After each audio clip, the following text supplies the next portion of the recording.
अभी तक जितनी भी घोषणाएं राजा जनक के द्वारा की जा रही हैं, वो कब की घोषणाएं? बोध को उपलब्ध हो जाने के बाद। माने जब व्यक्ति बोध को उपलब्ध हो जाता है तो कुछ इस तरह से वह संसार को देखता है, कुछ इस तरह से वह सत्य को देख पाता है। उसी का उद्घोष वो कर रहे हैं। तो अगले सूत्र में, 10वें सूत्र में राजा जनक क्या कहते हैं? वो कहते हैं मत्तो विनिर्गतम विश्वम मय्येव लय मैष्यति मृदि कुंभो जले वीचिहि कनके कटकम यथा। अर्थात वो कह रहे हैं मुझसे उत्पन्न हुआ विश्व मुझ में ही विलीन हो जाता है। जैसे घड़ा मिट्टी में, लहर जल में और कड़ा सोने में विलीन हो जाता है। बातें जो वो कह रहे हैं बहुत सरल कह रहे हैं, सीधी और साफ कह रहे हैं। वो कह रहे हैं कि एक ही तत्व है, जो मूल है, जो स्रोत है, वो तो एक ही है। लेकिन वही जब अलग अलग रूप, अलग अलग आकार ले लेता है, अलग अलग रंग धारण कर लेता है, तो हमें भेद दिखाई देते हैं। और वही जब अपने मूल स्वरूप तक पहुंचता है, वही जब अपने स्रोत तक पहुंचता है, तो वे अपने व्यक्तिगत आकार को खो देता है। वह अपने व्यक्तिगत रूप को, पहचान को, अपने नाम को, अपने गुण को खो देता है। वो उन सब का लय हो जाता है, वो सब विलीन हो जाते हैं। ठीक उसी प्रकार जैसे वो कहते हैं कि मिट्टी का घड़ा मिट्टी में ही जाकर विलीन हो जाता है, और मिट्टी से बने हुए सारे अलग अलग तरह के बर्तन भी वो अलग अलग दिखाई देते हैं। हम उन्हें अलग अलग मानते हैं, उसी को सत्य मानते हैं, किंतु वास्तव में वो मिट्टी से उठे हैं और वापस मिट्टी में ही लय हो जाते हैं। फिर किसी में कोई भेद नहीं रहता। उसी प्रकार धातु से, उदाहरण के लिए वो सोना कहते हैं कि सोने से बनी हुई वस्तुएं, गहने, कंगन और अलग अलग तरह की चीजें, ये अलग अलग दिखाई देती हैं। इनका आकार अलग है, इनका हमने नाम अलग दे दिया, ठीक। लेकिन जब ये पीछे आती है, ये जाती है कि मैं आई कहां से हूं, मेरा स्रोत क्या है, मैं हूं कौन, तो ये पीछे दौड़ी दौड़ी जाती हैं और सबकी सब जाकर के एक हो जाती हैं, सोना हो जाती हैं, क्योंकि सब सोने से ही उत्पन्न हुआ था। बोध को उपलब्ध हुआ व्यक्ति इस तरह संसार को देखता है कि ये जो संसार में इतना भेद दिख रहा है, वास्तव में ये है नहीं, ये मुझसे ही उठा है और मुझ में ही विलीन हो जाता है। जैसे लहरें जल से ही उठती हैं और वापस जल में ही विलीन हो जाती हैं। एक दिन नमक की गड़ी मस्ती कर रही थी, तो मछली उसके पास दौड़ी दौड़ी आई। मछली ने पूछा तू कौन, और नमक की गड़ी ने पूछा तू कौन।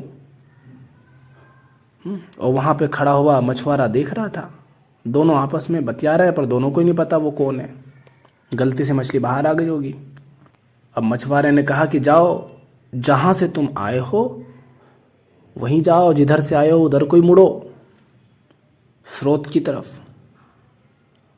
तुम समुद्र तरफ से आए हो तो जाओ तो उसके निकट, वहीं पता चलेगा। तो जैसे ही वो समुद्र में कदम रखा, नमक की गड़ी को भी लगा बड़ा मजा आ रहा है, ठंडा ठंडा कूल कूल। मछली ने भी कहा आराम मिला, तड़प रही थी बाहर। तो मछली गई और वापस नहीं लौटी। नमक भी पूछ रहा मैं कौन हूं, मैं कहां से आया। वो अंदर जाता गया और उसी में विलीन हो गया, उसी में लय हो गया। थोड़ी देर पहले समुद्र अलग था, नमक की गड़ी अलग थी, मछली अलग थी, और अब तीनों एक हो गए। तो जनक उसी का उद्घोष कर रहे हैं, हमें बता रहे हैं कि ये जो आपस में लड़ना है, ये जो संसार में तुम दौड़ रहे हो, ये पालूं वो पालूं, जिसके पीछे तुम जा रहे हो वो भी तुम हो, जिससे तुम लड़ रहे हो वो भी तुम हो, जिसके प्रति राग है वो भी तुम हो, द्वेष है वो भी तुम हो, जिसे तुम अपना कहते हो वो भी तुम हो, जिसे तुम पराया कहते हो वो भी तुम हो, क्योंकि वो तुमसे ही उत्पन्न हुआ है और तुम में ही विलीन हो जाना है। तुम स्वयं को देह मानते हो तो देह जहां से उठी है, जहां से ये देह उठी है वहां से वो देह उठी है। तुम स्वयं को चेतना मानते हो तो चेतना और चेतना में अंतर ही नहीं है। बोध में, समझ में, प्रेम में कैसे अंतर हो सकता है? तो वो तुमसे ही उठा है और तुम में ही विलीन हो जाना है। नमक गई थी ये जानने की मैं कौन हूं, कहां से आई, और फिर कभी नहीं लौटी, उसी में समा गई सदा के लिए। जैसे कबीर साहब कहते हैं ना, हैरत हैरत है सखी रहा कबीर हिराए, बूंद समानी समंद में सोकत हैरी जाए। खुद को खोजने गया था अहंकार, और खोजते खोजते स्वयं ही खो गया। तो वही यहां पर जनक कह रहे हैं, चाहे कहो जनक कह रहे हैं, चाहे कहो अष्टावक्र कह रहे हैं, क्योंकि ये दोनों अब अलग नहीं बचे। जब तुम ऐसे देख पाते हो तो अपने चारों तरफ तुम्हें फिर वही दिखता है। अब तुम पेड़ को देख लो, कोई पत्ते के लिए लड़ रहा है, कोई लकड़ी के लिए लड़ रहा है, कोई फल के लिए लड़ रहा है, कोई फूल के लिए लड़ रहा है, लेकिन वो बीज आता है और कहता है तुम सब मुझसे ही तो उठे हो, मुझसे ही उठे हो, और अंत में जाकर मुझी पर समाप्त हो जाओगे, मुझी में विलीन हो जाओगे। इतने भेद दिख रहे हैं। एक में मीठा मीठा रस है, एक में हरियाली है, सौंदर्य है, एक में कड़क है लकड़ी, एक में खुशबू है, पर सब उस बीज से ही निकला है। बीज से उठा और बीज में ही विलीन हो जाना है। अब जैसे कोई आप में से कोई होंगे जो खाना बनाते होंगे, रोटी बनाते होंगे, अब बच्चे लड़ रहे हैं, आपने एक बाटी बना दी, एक रोटी बना दी, एक पराठा बना दिया, एक पूड़ी बना दी, सारे बच्चे लड़ रहे हैं, मुझे ये चाहिए, मुझे वो चाहिए। अब वो लड़ रहे हैं आकार को देख करके, थोड़ा सा रूप और रंग को देख करके, थोड़ा सा स्वाद को देख करके, पर वास्तव में वो तो आए आटे से ही है। अब ईर्ष्या को पूड़ी को ईर्ष्या हो रही पराठे से, रोटी को ईर्ष्या हो रही बाटी से, और आपस में लड़ रहे हैं वो। जैसे कड़छी कहे कढ़ाई से, तू काली में चमकीली, दोनों को पता ही नहीं कि दोनों आए कहाँ से हैं। वो अपनी ही बुराई कर रहे हैं और अपनी ही बड़ाई कर रहे हैं, क्योंकि वो दोनों अलग हैं ही नहीं। अब मिर्ची कह रही है कि मेरे बिना तो स्वाद नहीं आता, नमक कह रहा मेरे बिना स्वाद नहीं आता। अरे उनके पीछे तो जाओ, वो आए कहाँ से? पूरी सब्जी में जो मसाले डाले वो लड़ रहे हैं। अब अक्सर दूसरे चैनल पर और इंस्टाग्राम पर हम पोस्ट करते हैं, डालते हैं, वीडियो डालते हैं, वीगनिज्म से संबंधित लोगों को कह रहे हैं कि भैया हिंसा मत करो, मांस मत खाओ, जीवों पर हिंसा मत करो, प्रेम करो, करुणा रखो, कुछ सही खा सकते हो, शाकाहारी खा सकते हो जिसमें हिंसा नहीं है, जिसमें किसी को इतना इस तरह से तड़पाया नहीं जा रहा है, दर्द नहीं दिया जा रहा है, वो कर लो। और दूध की बात करते हैं और इसी तरह की अन्य बातें, पर दूध की इन सब की जब बोलो, या हिंदू से कहो मांस मत खाओ, तो हिंदू पता नहीं क्या कितना डरा हुआ है वो। उससे जब भी कहो मांस मत खाओ, उससे जब भी कहो दूध मत पियो, हिंसा मत करो, तो वो ये बात तो सुनता नहीं है। उससे पहले कहता अरे रे रे, हाँ बस हिंदू को बोल लो, हिम्मत हो तो जाकर के मुसलमान को कहो। हिंदू के त्योहार आते हो तो कह देते हो ये मत करो, वो मत करो। अच्छा ईद पर बोलकर दिखाओ,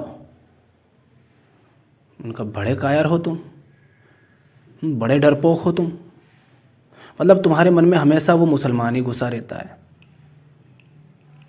अब अगर हम किसको बार बार किसको मन में याद रखते हैं, किसी से हम डरे हुए होते हैं तभी तो हम उसको बहुत ज़्यादा अपने मन में याद रखते हैं ना। तुम्हारे जीवन में कुछ बुरी घटना हो जाए, कुछ बुरा हो जाए, या एक बहुत बड़ा कोई सा डर हो, किसी भी तरह का डर हो सकता है, फिर वो तो वही चीज़ तो होती है ना जो मन में घूमती रहती है, घूमती रहती है, घूमती रहती है। और अब तुमसे कुछ भी कहो और तुम्हें मुसलमान याद आ जाता है, तो इसका अर्थ क्या हुआ? तुम बड़े कायर हो, तुम डरे हुए हो उससे। एक तरफ तो खूब नारेबाजी कर रहे हो, खूब चिल्ला रहे हो, ये तुम्हारा चिल्लाना, ये तुम्हारी नारेबाजी, ये हर बात में उसे बीच में ले आना, हम बात कर रहे हैं दूध की, हम बात कर रहे हैं हिंसा मत करो, और तुम उचक के चले जाते हो मुसलमान की बात पर कि उसके कहो। अरे भैया, सुधरना तुम्हें है या उसे? मतलब तुम्हें अपनी मूर्खता भी छोड़नी है तो तुम कहो कि पहले उसकी छुड़वाओ फिर छोड़ूंगा। अरे वो तो पता नहीं और क्या क्या हरकतें करता है। अगर तुम यही कह रहे हो वो अलग है, मैं अलग हूँ, मुसलमान है, मैं हिंदू, मेरा धर्म अलग, उसका धर्म अलग, तो उसके धर्म में तो बहुत कुछ है जिसे तुम गलत कहते हो। तो अगर तुम मांस ये कहकर खा रहे हो कि वो भी तो खाता है, वो भी तो हिंसा करता है, ये कहकर अगर तुम मांस खाते हो, हिंसा करते हो, तो वो तो और भी बहुत कुछ करता है, वो सब भी करो ना। वो सब क्यों नहीं करते? तब तो तुम कहते नहीं कि वो भी तो करता है इसलिए हम भी करेंगे। अब मुझे पक्का नहीं पता, पर चाहे 4 शादी का कुछ है ना, या रहा होगा, 3 तलाक रहा था, चल रहा था, अभी भी बहुत कुछ है, अपने ही परिवार में विवाह कर लेना, और भी बहुत सारी बातें हैं जो कुछ ठीक नहीं है। क्या वो सब भी करते हो तुम? तब क्यों नहीं कहते कि वो करता है तो हम भी करेंगे? हाँ, तब थोड़ा सा अरे ये तो हमारे संस्कार के विरुद्ध चला जाएगा ना, और ऐसा करा तो लोग क्या कहेंगे। तो इससे एक बात तो समझ आती है कि 4 गुना है, उसके बाद भी इतने डरे हुए हैं और अपने आप को सूरमा समझते हैं। इनको सही काम नहीं करना, सुधरना नहीं है, बस इन्हें तुलना करनी है, और तुलना करनी है उससे। अरे भैया, तुम्हें आगे बढ़ना है तो किसी से तुलना करके क्यों आगे बढ़ रहे हो? किसी को नीचा दिखाने के लिए क्यों आगे बढ़ रहे हो? तुम अपने आप में, अपने में सुधार करने के लिए आगे बढ़ो ना। कोई गलत जीवन जी रहा है तो तुम भी उसको देख करके गलत जियोगे क्या? कोई राक्षस है तो तुम भी राक्षस बनोगे क्या? अपने पर ध्यान दो, उसको भी देखा जाएगा, पहले खुद तो सुधर जाओ। अब तुम कहते हो वो सुधरेगा तब हम सुधरेंगे, और वो कहता है ये सुधरेंगे तब हम सुधरेंगे, और तुम एक दूसरे का हवाला दे करके गलत काम करते रहते हो, हिंसा करते रहते हो, नारेबाजी सब करते रहते हो। वो भी यही करता है, तुम भी यही करते हो। ठीक है, चलो छोड़ो, हम किस मुद्दे पर थे? हम इस मुद्दे पर थे कि सारे भेद जिसे तुम पराया कह रहे हो वो पराया है नहीं। हम अद्वैत की बात कर रहे थे। हमने पेड़ का उदाहरण दिया, समुद्र का, नमक का उदाहरण दिया, सोने का उदाहरण दिया। हमने कहा हिंदू, मुस्लिम, सिख, ईसाई आपस में सब भाई भाई नहीं है। क्यों? क्योंकि भाई माने वो दूसरा है पर मेरा भाई है, दूसरा है पर मेरा भाई है नहीं। सब पंच तत्वों का, इन सतरजतम, इन गुणों का खेल है। अगर वो देह है, मुसलमान देह है और तुम भी देह हो, तो उसकी देह में और तुम्हारी देह में अंतर क्या है भाई? उसके मन की बात करो और तुम्हारे मन की बात करो तो अंतर क्या है? वो डरता है, तुम डरते हो, वो लालची है, तुम लालची हो, वो हिंसक है, तुम हिंसक हो, वो शोषण करता है, तुम शोषण करते हो, वो तुमसे ईर्ष्या करता है, तुम उससे ईर्ष्या करते हो। अंतर क्या है? ऊपर ऊपर कुछ बदल दिया, मूंछ, दाढ़ी, कपड़े, इससे अंतर थोड़ी ना हो जाएगा। तो वो तुम्हारा भाई नहीं है। हिंदू, मुस्लिम, सिख, ईसाई आपस में तुम भाई भाई नहीं हो, तुम एक ही हो। वो तुम हो, तुम वो हो, अंतर है नहीं। अंतर बस अब वो तुम कहते हो अच्छा वो तो हिंसा करता है ना, तो तुम कौन से भले हो? तुम भी तो हिंसा करते हो। और मान भी लो कि तुम कम करते हो, तो तुम कम सिर्फ इसलिए करते हो क्योंकि तुम्हारी कंडीशनिंग ऐसी है, तुम्हारा बचपन ऐसी जगह पर बीता, तुम्हें संस्कार वैसे दिए गए। वो ज़्यादा हिंसा करता है तो वो इसलिए करता है क्योंकि वो ऐसे माहौल में पला बड़ा है, वैसे घर में पैदा हुआ है। वो मुसलमान है तो वो भी अगर किसी ऐसे घर में पैदा होता है जहाँ पर हिंसा नहीं होती है, जहाँ पर जीवों को नहीं परेशान किया जाता है, या जहाँ पर किसी से ईर्ष्या नहीं की जाती है, तो उस घर में पैदा होने वाले बच्चे में वो सारे गुण पाए जाते हैं उस तरह के। तो तुम कैसे हो, वो कैसा, वो तो उसकी कंडीशनिंग, उसके सामाजिक वातावरण, उसके शिक्षा, उसके संस्कार, उसके ज्ञान, उसके अनुभव, इन सब पर आधारित है। तो ये सब तो ऊपर ऊपर है। मूल रूप से देखा जाए तो तुम में और उसमें कोई अंतर नहीं है। तो ये सब प्रकृति में खेल चल रहा है। जो प्रकृति में जो कुछ भी तुम्हें दिख रहा है वो अलग है ही नहीं, वो सब उन्हीं तीनों गुणों का खेल है, वो सब उन्हीं पंचभूतों का खेल है। कुछ भी अलग है क्या उन पंच तत्वों से? फिर तुम अलग अलग क्यों देखते हो? वो तुम ही हो। तो जनक क्या कह रहे हैं? फिर से हम सूत्र पर आते हैं। जनक कह रहे हैं, मत्तो विनिर्गतम विश्वम मय्येव लय मेष्यति। मुझसे उत्पन्न हुआ विश्व मुझ में ही विलीन हो जाता है। तो यह जो संसार है, जो विभिन्नता से भरा हुआ दिखाई दे रहा है, जो भेदभाव से, अलगाव से भरा हुआ दिखाई दे रहा है, वह सब समाप्त हो जाता है जब अद्वैत का बोध होता है। जब अद्वैत का बोध होता है तब मानसिक द्वंद्व, संघर्ष, तनाव सब समाप्त हो जाते हैं। अब जहां कोई दूसरा नहीं रहा, कोई पराया नहीं रहा, वहां तुम किसके मालिक बनोगे? किसका शोषण करोगे? किससे ईर्ष्या करोगे? किससे भयभीत होगे? किस पर अत्याचार करोगे? इसी अद्वैत का वर्णन जनक लगातार अलग अलग तरीकों से हमारे सामने करने का प्रयास कर रहे हैं। उस अद्वैत को, उस सत्य को जो वाणी से परे है, उसको व्यक्त करने का प्रयास कर रहे हैं कि देखो किस तरह हम इनमें भेद देखते हैं, सबको अलग अलग मानते हैं, किंतु वस्तुतः वह सब अलग नहीं है, उनमें कोई भेद नहीं, वह सब एक ही है। तो इस सारी ज्ञान चर्चा का उद्देश्य क्या है? इसका उद्देश्य आपको यह बताना है कि संसार कहो या इसे प्रकृति कहो, इसमें जो कुछ भी तुम्हें दिखाई दे रहा वो तुमसे भिन्न नहीं है। जिसके पीछे तुम दौड़ रहे हो, जिसे पाने के लिए तुम दौड़ रहे हो, या जिससे तुम भाग रहे हो भयभीत होकर के, या जिससे तुम ईर्ष्या कर रहे हो, वह आपसे अलग नहीं है, बस अलग प्रतीत हो रहा है। और जब तुम इस बोध में उतर जाते हो, तुम्हारी समझ, तुम्हारी चेतना उस स्थल पर आ जाती है, तब तुम कुछ और हो जाते हो। फिर इस संसार में जो सामने तुम्हें दिख रहा है उसके साथ तुम्हारा संबंध वैसा नहीं रह जाता जैसे पहले था। दौड़, संघर्ष, तनाव, ईर्ष्या, भय, कामना, अलगाव, हिंसा सब खत्म हो जाता है आपके अंदर। और जो आपसे बाहर है, चूंकि उसे बोध नहीं है, वो आपसे पराया नहीं है, आपसे भिन्न नहीं है, वो आप ही हैं, किंतु आपके लिए वो है अद्वैत।